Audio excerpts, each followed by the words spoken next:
Hello, everybody. Welcome back to the Bitter Rivals podcast, episode 62. It is June 19th, which is Juneteenth. Very important day, and also Father's Day. So, Hey, happy Father's Day to all of the fathers out there, ours included. And also happy Father's Day to the Colorado Avalanche, who are Andrei Vasilevsky's fathers, collectively. yeah. Anyway. What the fuck is going on, Avery? Yeah. I have no idea is the short answer. I predicted I picked Tampa, and I forget my exact prediction, but I'm pretty sure it was I had them in a pretty short series. I had them in 5. I think we both went Tampa in 6. Did we end up both at Tampa at 6? I think we both went Tampa at 6. I know we both went Tampa for sure, and I know I went 6. And I'm pretty sure. I'm gonna tell you a secret. We underestimated the Colorado Avalanche. Oh, for sure. Yeah, we done fucked up there.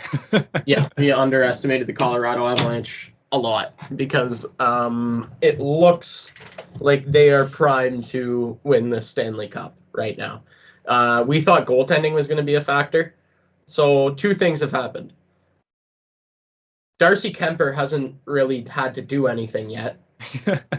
For 2 games, he hasn't really had to do anything yet. And Andrei Vasilevsky has been exposed by the Colorado Avalanche. Now, we're not saying that all of these goals are his fault, but Andrei Vasilevsky has allowed seven goals in a game twice in his career, and one of them was last night in Game 2 of the Stanley Cup Final. Not a must-win, but a win you really want. I'll say, it's definitely not the type of game where you want to give up 7 goals.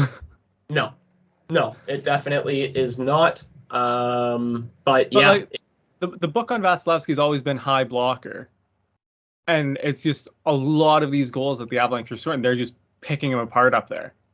Yeah. Like they're terrorizing him, and it's lovely. Yeah. But like honestly, Colorado's just been putting on a clinic. Of offensive zone domination, of defensive, like getting out of their own end. Like they're just in all parts of the ice are absolutely working the Tampa Bay Lightning right now. So like you gotta think that there's like teams, and I'm not just chirping the Leafs here, but there's teams like the Leafs who think they're like 1 or 2 pieces away, watching that series going, oh no, we're not. I don't think there's a lot of teams close to the Colorado Avalanche right now at all. Well, the thing is, that's what I hate about hockey fans is we have such, we're so focused on the very, very, what just happened. All right. We're not, I think right now Colorado is very, very hot. They can definitely cool off. Hockey is such a streaky game, right? That's what I'm saying is it's not like, you can't say that. You can't say the Leafs aren't a couple pieces away from being what Tampa is, or what Colorado is, sorry. I think that's totally unfair because I think we were a goal away. I don't want to get angry again, but we were a goal away from being exactly where Tampa is right now. And to be 100% honest with you, I think the speed of the Leafs is much better suited to play a team like Colorado than the heavy-hitting Tampa Bay Lightning are. So I think that's a bullshit statement if you want my honest opinion. I think that's I didn't recency bias on your part. I didn't mean to just shit on the Leafs here. There's other teams that feel that they are 1 or 2 pieces away looking at this series, and they're nowhere near that. The Leafs are just the obvious target because of, you're a fan and I wanted to piss you off a little bit. Yeah, no, and I just wanted to put you in your place there, and I think I did. But I think so. Yeah, no, we don't have a Cale Makar. You're absolutely right. Who's like statistically, especially in the playoffs, maybe Sportsnet is onto something with their comparisons to Bobby Orr because he's only second to Bobby Orr when it comes to points per game in the playoffs. The kid has 55 points in 51 career playoff games. That is outrageous.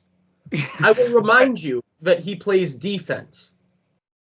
He's got 2.5 seasons under his belt? He's got 2 seasons plus a playoff run. Fuck. That's stupid good. Yeah. Have you seen his absolutely embarrassing attempt at a playoff beard? It doesn't matter if you're that fucking good. I'm just saying that's a reminder of how young this guy is and how much longer he is going to absolutely terrorize this league for. Yeah. Because he can't even grow a playoff beard yet. Oh, fuck. Looks like he's me met. to grow facial hair. When was the last time you shaved? 6 months ago? Actually, this morning. But anyway. But yeah, no, like when we talked about like wanting like to see like the best on best, like because we agreed two of the best teams in the league, like yes, the Colorado Avalanche have fucking brought it, and Tampa just absolutely hasn't. Well, last night they just didn't show up, and I think they all knew it from the start of the game. When it was 1-0 and shots were 6-1, like 5 minutes into the game, I hadn't even. And what do you do from there? And then they just Colorado coming, was up 3-0 before Tampa had 2 shots on net. Yeah, so there you go. Can you really even blame Vasilevsky in that sense of it? Like 7 goals is too much, and to be honest with you, I think it's outrageous that John Cooper had him go out there and play the third period. Like you're thinking about Game 3 at that point. Well, I think you have to ask Vasilevsky if he wants to play the third, and if he says I want to play the third, then you give him the third. You know what I mean? I think that's a tough call to make because he just went out there and got shelled again, right? Like, I don't know. But I mean, he got shelled through too. So like, does it really make a difference? Maybe. We'll see in Game 3. We'll see how he bounces back in Game 3. That's going to be the real teller of whether or not that was a good or bad decision to leave him in there. And because if he goes out there and he gets shelled again and it's 3-0 by the end of the first period again, you made the wrong call. You should have taken him out. That's the way I look at it. But I mean, like, is Brian Elliott going to go into the net in the third and do any better than Vasilevsky? No. No, that's not the point. That's not the point. You've already lost the game. You focus on Game 3 now. Like, you're not scoring 6 goals in the third period against this team. They've dominated you for 40 minutes. You're not going to go dominate them for 20 and score 6 goals. It's just not going to happen. So, I don't know. I think that was in my opinion, that was the wrong call. I know it's Vasilevsky. I know he's been pulled like once in his career, but like. Well, like that's my thing. Is like if he wants that third period, you can't say no. I feel like saying no to that would be worse than leaving him in. You know what I mean? I do see what you're saying. Shot. Anyway. Yeah, there's obviously we're just down to the last series here, so it's probably going to be a little bit of a shorter episode, I would think. I think so. Not a whole lot of Leafs stuff to talk about. I think we just can't wait for this season to be done and get into next year as Leaf fans, to be honest with you. We need to see what's going on here. Jack Campbell got engaged. Good for him. I don't know. I'm just looking. The series could be over by the time we record next. Yeah, no, I know. And it's not likely, but it's definitely, there's a good possibility. Yeah. So, yeah, I'm interested. I think this is the play. This isn't what a lot of people thought was going to happen in this series. I don't think people thought that Colorado would dominate them to that extent. But again, that's why I think the Leafs aren't in too bad of a spot, because I think if it let's just say the Leafs did beat Tampa in that series, I think they get out of the East, to be honest with you. I really do.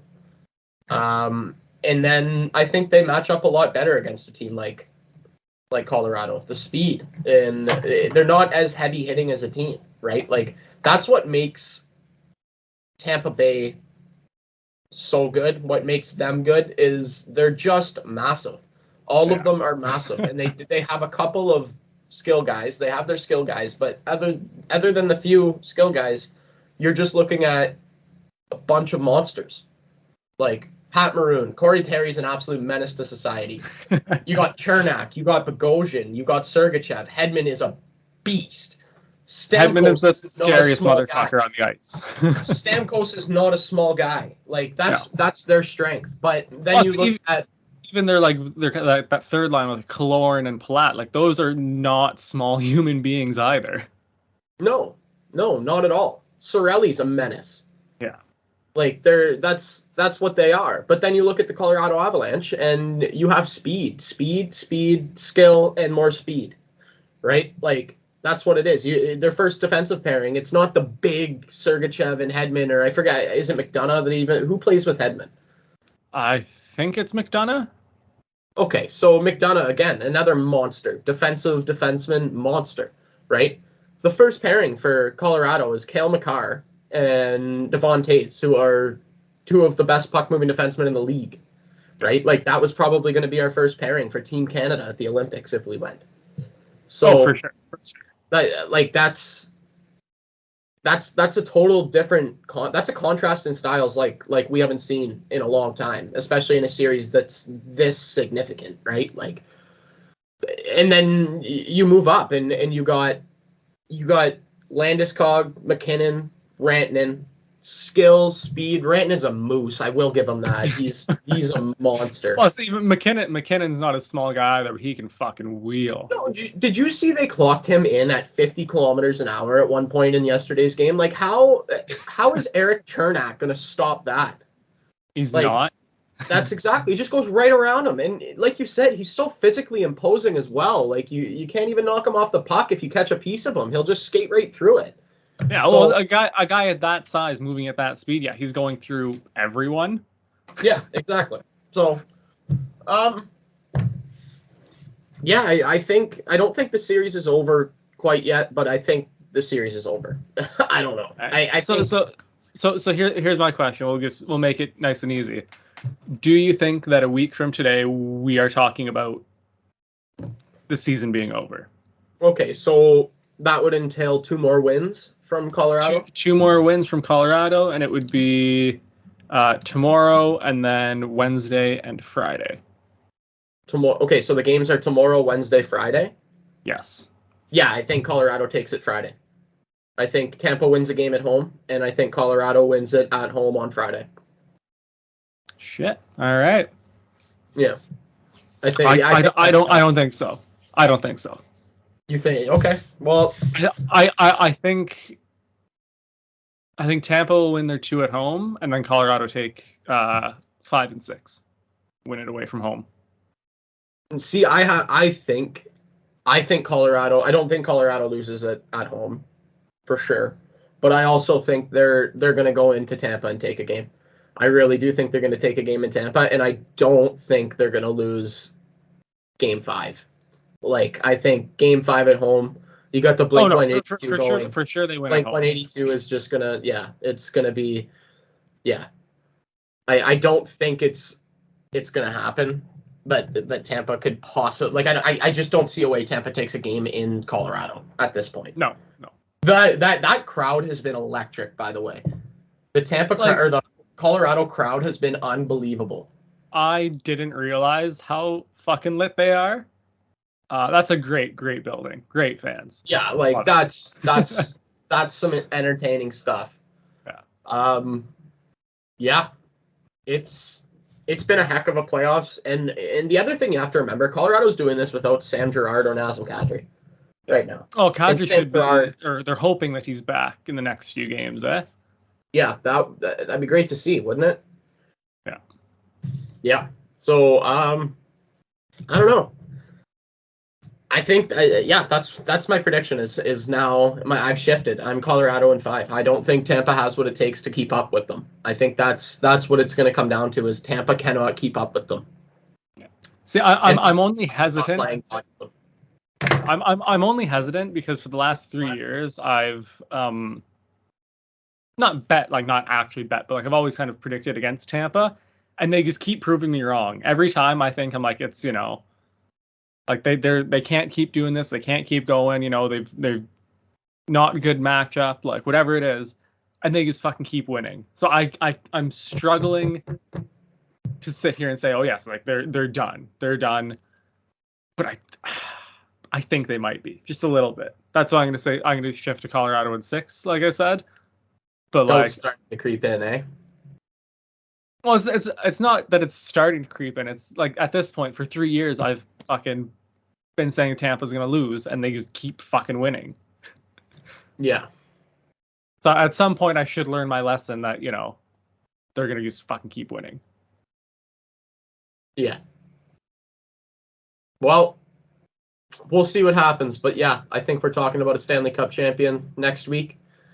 In which case, it'll be the last episode of this hockey season next week. Don't talk like that. Don't talk like that yet. But we'll see. We'll see what happens. Yeah. Actually, next week, I don't know how we're going to record. I'm going to Sudbury for the weekend. We'll find a way. We'll figure it out. Yeah. Anyway. So speaking of Father's Day, the Canadiens traded Dad. Shea Weber has been traded to the Vegas Golden Knights for Evgenii Dadonov. The trade got approved. Everything's fine. No trade clause bullshit. Maybe he's a hockey purist. But to have Anaheim on your no trade list and not Montreal is outrageous. Like, that is crazy. I know, it's crazy. Well, it could be one of those things where he wants to play for original six teams or wants to play in Canada. Unless he's a hockey purist, there's no reason for that. There's no reason for that. That is crazy. So, two things on this. First of all, I think great. We traded 4 years of Shea Weber on LTIR for 1 year of Dadonov's contract, which whatever. It's not going to be much of a difference for us, really. Worst case I'm just scenario. happy because now you're going to stop using Shea Weber's injured games as an evidence as a reasoning for Montreal to suck. So that's why I'm excited, because now we don't have to listen to this guy pump shit out of his ass about Shea Weber being hurt, because he's actually never going to play again. So even if you want to take his 82 games off our fucking thing, we still led the league by 200 and some man games missed. So relax. But yeah, I think Dadonov's fine for a year. Worst case scenario is he sucks and whatever. He's a free agent at the end of this. And best case scenario is he has a decent season. We flip him at the deadline for some draft picks and stuff. So and on the Shea Weber side, one of the best captains in the history of the Montreal Canadiens. And I realize the gravity of that statement, but that's crazy. I don't know. I think that's a little bit too. Too crazy. I don't think. I know he shifted the culture of that locker room a hell of a lot. Okay. And the influence that he's had on these young kids like Caulfield, Suzuki, Romanov, just massive. I'll give you that. There's a story from his first day of training camp when he got traded that summer. They finish up, everyone's walking back to the bus. He takes his bag, carries it, puts it on the bus, and someone's like, "Oh, you don't have to do that. The trainers will bring your bag from the room to the bus." And he goes, "No, they have enough shit to do. We're carrying our bags. We're bringing our bags to the bus." And now the Montreal, that's the bar is set. All the players carry their bags to the bus. And that's on day one he does that. And now you got to think guys like Suzuki, Caulfield, Romanov, Evans, Paling, they're going to go their career going, yeah, this is how we act as professionals. Is we carry our shit. We make sure that we're not fucking these guys, or they're doing enough for us. They fucking do all of our equipment and all that. We're gonna carry our bags to the bus. Just little things like that over fucking 6 years, massive. Yep. And for his last game to be losing the Stanley Cup Final is heartbreaking. That just fucking sucks. But yeah, phenomenal captain. Great player. Wish him all the best if he ever steps on the ice again or not. Yeah. And I guess it's kind of a time to he was, he did a lot for Canada at Olympics. Oh, yeah. And he's one of the better Canadian defensemen of our generation. Let's be honest. For sure. Hardest shot, one of the hardest shots in the league, second to Zdeno Chara. Yeah. Which there's no shame in being second to that. No, he's a mutant. So yeah. But yeah, no, he had a hell of a career, man. So oh yeah. Hats off to Shea Weber. Yeah. You had a couple other things you wanted to mention, before we called her a show? Yeah, so we've got the Memorial Cup. Should be starting shortly. We had a couple Habs prospects in there that I'm really excited to watch. So for Hamilton, Arbor Jack guy, who actually we saw play for Kitchener earlier in this season, Yes, and Jan Isaac playing for Hamilton, and then the Caden. I love it. It's the best. Okay. But one of the guys that when we drafted him, the comparisons were to Shea Weber and Caden Gooley playing for Edmonton Oil Kings. He actually won the WHL playoff MVP this season. Yeah, I saw that. He looks fucking good. I remember when he was drafted. I remember, and everybody was kind of like, "Who?" Yeah, not anymore. No, he's definitely shown his worth. Remember, he's playing against a bunch of teenagers, but still, I know. Still. Yeah. But yeah, so the Memorial Cup looks to be it's gonna be a fun tournament for sure. Yep, and also worth mentioning is, much to my surprise, our Canadian under-18 women World Junior Women's Championship. Team Canada took gold again, baby. So always. I'm gonna look to myself and say, "Suck it, USA," and that's all I have to say about that. Yeah.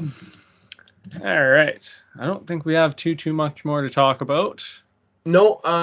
In other sporting news, since we only have, you go ahead. I was gonna say, do you want to do coaches? Because there's been a couple. Oh yeah, we forgot to do that last week too. So there has been a couple hirings. So Bruce Cassidy was fired by the Bruins inexplicably. Yeah. Totally kind of didn't make sense. But then was rehired by the Vegas Golden Knights, who fired Pete DeBoer this year. Yeah. I mean, just, like definitely a dub for the Golden Knights getting Bruce Cassidy for sure. Yeah, well, he's a great coach, and but it's almost hard to keep up with the coaching carousel in the NHL sometimes, to be honest with you. Yeah. The other big hire, obviously, is Philadelphia, hiring John Tortorella and is that official yet? That is officially official. Okay. But I think it's like mandatory that we get to see the first interaction between Gritty and John Tortorella. Like, that has to be recorded. Has to be. That'd be just a missed opportunity if they don't, really. Exactly. Like, that's just gold right there. Yeah. Who else? Barry Trotz is available. I was been reading like Winnipeg's pretty high on him.